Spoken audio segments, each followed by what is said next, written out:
ओम नमः शिवाय। शिव भक्तों, आपका स्वागत है हमारे चैनल भक्ति कथा संग्रह में। आज हम आपके सामने प्रस्तुत करने जा रहे हैं श्री शिव महापुराण से गणेश गौरव। गणेश जी के पुनः जीवित हो जाने पर पार्वती जी की प्रसन्नता का ठिकाना न रहा। उन्होंने बालक गणेश को अपनी दोनों भुजाओं में भरकर प्यार करने लगी। बालक को उन्होंने अनेकों प्रकार के वस्त्र आभूषणों से सुसज्जित कर दिया। सबने बालक गणेश की पूजा की। देवी पार्वती ने गणेश का मुख चूमकर आशीर्वाद दिया। हे पुत्र, तुम्हारे मस्तक पर सिंदूरी निशान है, अतः सब तुम्हें सिंदूर से पूजा करेंगे। तुम्हें सब प्रकार की सिद्धियां प्राप्त होंगी। तुम्हारी पूजा से सभी प्रकार की विघ्न बाधाएं समाप्त हो जाएंगी। शिवजी ने उनके सिर पर हाथ रखकर कहा, यह मेरा दूसरा पुत्र है। गणेश जी ने शिवजी के चरणों को प्रणाम किया। सभी देवताओं ने गणेश जी से क्षमा मांगी। त्रिदेवों ब्रह्मा विष्णु महेश ने सबके पूजनीय और गणनाथ होने का आशीर्वाद प्रदान किया। सबने कहा कि मनुष्य सबसे पहले इनकी पूजा करेंगे, इसके बाद हमारी पूजा करेंगे। सबसे पहले शिवजी ने मांगलिक वस्तुओं से गणेश जी की पूजा की। इसके बाद विष्णु जी, ब्रह्मा जी तथा पार्वती जी ने गणेश जी की पूजा की। सभी ने एक स्वर से उन्हें सर्वार्थ यक्ष बना दिया। देवता दुंदुभी बजाने लगे और अप्सराएं नृत्य करने लगी। बड़ा भारी उत्सव हुआ। इसके बाद सभी देवता आज्ञा लेकर अपने अपने स्थानों को चले गए। शिव पार्वती गणेश सहित आनंदपूर्वक रहने लगे। जो भी व्यक्ति इस मंगलदायक कथा को सुनेंगे या पढ़ेंगे, उन्हें गणेश जी की कृपा से सर्वमंगल तथा मनोरथ प्राप्त होंगे। तो अगला है गणेश विवाह।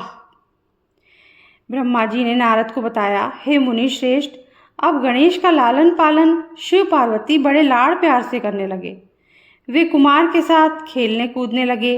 एक बार शिव पार्वती एकांत में विचार करने लगे कि कुमार कार्तिकेय और गणेश का विवाह कर दिया जाए।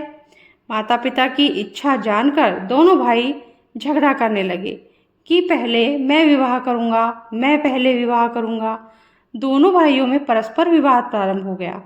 उनका विवाद देखकर शिव पार्वती विचार करने लगे कि यह विवाद किस प्रकार सुलझाया जाए।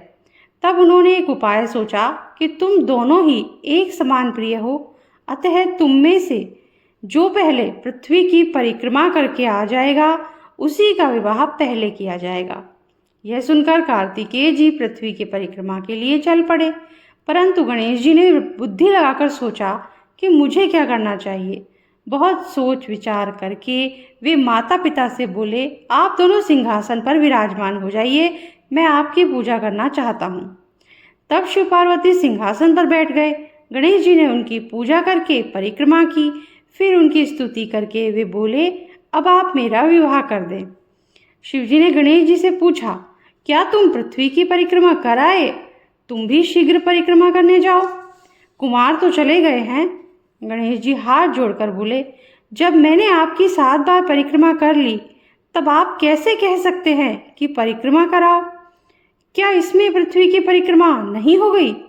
क्या यह वेद शास्त्र असत्य हो जाएंगे? पुत्र की यह बुद्धिमानी की बात सुनकर माता पिता चुप हो गए। वे गणेश जी से बोले, हे पुत्र, तुम्हारा कथन सत्य है, तुम्हारी बात हमने स्वीकार कर ली। इस प्रकार उन्हें आश्वासन देकर शिव पार्वती ने गणेश के विवाह की इच्छा व्यक्त की। इसके पश्चात प्रजापति ने अपनी कन्या सिद्धि बुद्धि के विवाह के लिए शिव जी के पास आकर बातचीत की। शिव जी ने उनका प्रस्ताव स्वीकार करके गणेश का विवाह निश्चित कर दिया। शिव जी के विवाह की तरह ही गणेश जी के विवाह में भी सभी देवता शामिल हुए। काफी समय के पश्चात गणेश जी के सिद्धि से क्षेम और बुद्धि से लाभ नामक 2 पुत्र उत्पन्न हुए। इसके पश्चात कुमार कार्तिकेय पृथ्वी की परिक्रमा करके लौटे। नारद जी ने रास्ते में ही कार्तिकेय को सब समाचारों से अवगत करा दिया। समाचार जानकर कार्तिकेय के क्रोध की सीमा न रही। वे माता पिता को प्रणाम करने के पश्चात क्रौंच पर्वत पर जाकर तपस्या करने लगे। कुमार के विरह में पार्वती जी को बड़ा भारी दुख हुआ। इसी के साथ आज का ये वीडियो हम समाप्त करते हैं। अगर आपको अच्छा लगा हो तो जल्दी से लाइक कर दीजिए और चैनल को सब्सक्राइब कर दीजिए, बेल आइकन प्रेस कर दीजिए ताकि हमारे आगे आने वाले वीडियोस आपको आसानी से मिल सकेंगे। Thank you. जय शिव शंभू।